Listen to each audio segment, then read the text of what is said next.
I got so much motherfucking design on right now. Break it down, bring it back, make it clap. I got 3 old thoughts, new guap, wear that thing. Bitches on my line, and you know. Assalamualaikum warahmatullahi wabarakatuh.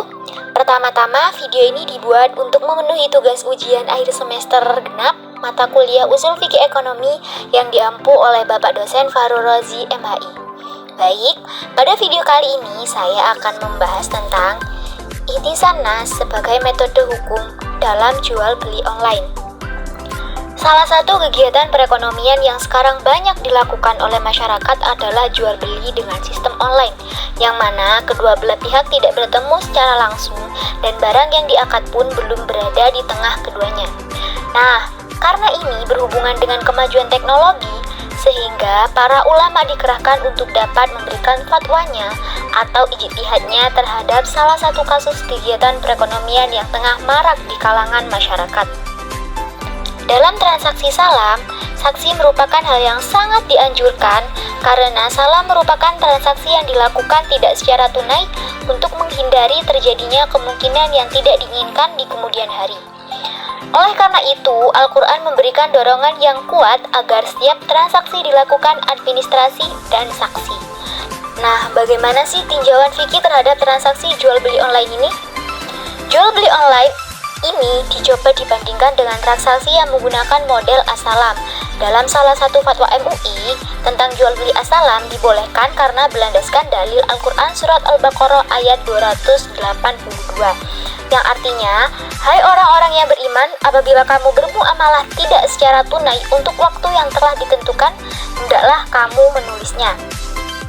Dasar hukum lainnya adalah hadis yang berkaitan dengan tradisi penduduk Madinah yang didapati oleh Rasulullah SAW pada awal hijrah beliau ke sana, yaitu tradisi akad salaf atau salam dalam buah-buahan untuk jangka waktu 1 tahun atau 2 tahun. Pada dasarnya, transaksi salam sama dengan transaksi jual beli biasa, hanya dalam as-salam validitas barang yang menjadi objek transaksi lebih diperhatikan. Hal itu disebabkan karena ketika terjadi transaksi, objek transaksi tidak dihadirkan dalam majelis akad, hanya menyebutkan kriteria-kriteria tertentu. Nah, bagaimana sih tinjauan usul fikih terhadap transaksi jual beli online ini? Pada saat berlangsungnya transaksi jual beli, barang yang diperjualbelikan itu kan belum ada. Nah, berdasarkan pada ketentuan umum, transaksi seperti ini tuh tidak boleh dilaksanakan dan dianggap tidak sah karena tidak terpenuhinya salah satu persyaratan dalam jual beli, yaitu berupa tersedianya barang yang diperjualbelikan pada saat transaksi berlangsung atau dalam istilah lain dikenal dengan bai maqdud. Nah, para fuqaha menyebutkan transaksi seperti ini dinamakan dengan transaksi salam atau pesan. Dari sudut usul fikih, akad salam dipandang menyalahi kaidah umum dalam jual beli karena dalam akad salam, barang yang diperjualbelikan itu tidak ada di tempat. Hal ini berlaku untuk semua macam jual beli dan perjanjian yang disebut dengan hukum kulli. Nah, tapi ada keringanan yang diberikan pada transaksi ini. Dan itu adalah pengecualian atau disebut dengan istisna dari hukum kulli dengan menggunakan hukum juz'i. Nah, maka dari itu asas salam dianggap menyalahi qiyas. Namun karena adanya nas, maka qiyas ditinggalkan. Dalam bentuk ini, ketentuan umum dan qiyas tidak digunakan karena nas yang menuntunnya yaitu hadis Nabi.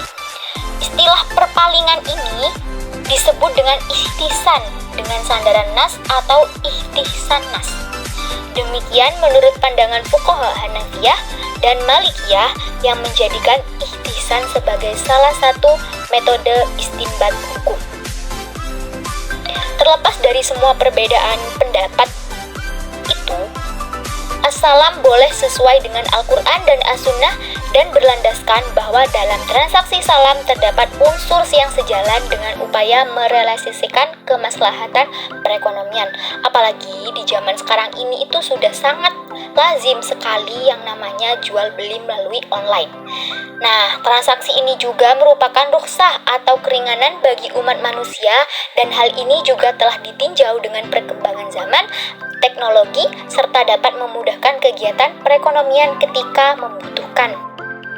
Hal yang harus diperhatikan dalam jual beli online ini adalah akad. barang yang akan dijual dan waktu pembayaran. Pertama adalah akad. Akad merupakan bagian paling utama dalam bertransaksi karena dalam akad ini akan ada perjanjian di antara kedua belah pihak bagaimana transaksi ini akan dijalankan kemudian. Yang kedua adalah barang yang dijual. Barang yang akan dijual memang tidak ada di tempat saat melakukan transaksi.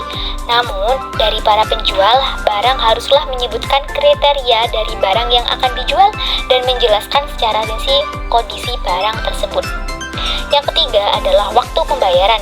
Yang dimaksud dengan waktu pembayaran di sini adalah penentuan jatuh tempo pembayaran dan waktu pengiriman barang.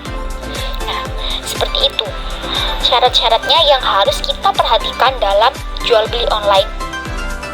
Tentunya sudah tidak asing lagi bagi kita yang hidup di zaman modern ini untuk mendengar yang namanya Shopee, TikTok Shop, Lazada, Tokopedia, dan masih banyak lagi aplikasi-aplikasi yang digunakan sebagai media untuk jual beli online.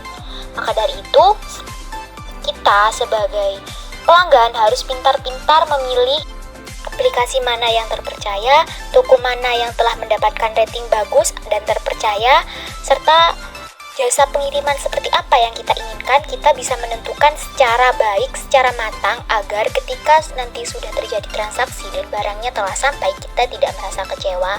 Apalagi seiring perkembangan zaman ini banyak sekali penipuan-penipuan yang terjadi ketika terlaksana jual beli online.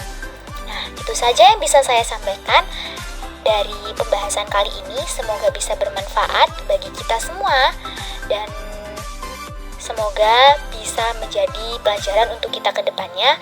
Sekian dari saya, Suhaimah, pamit undur diri. Wassalamualaikum warahmatullahi wabarakatuh.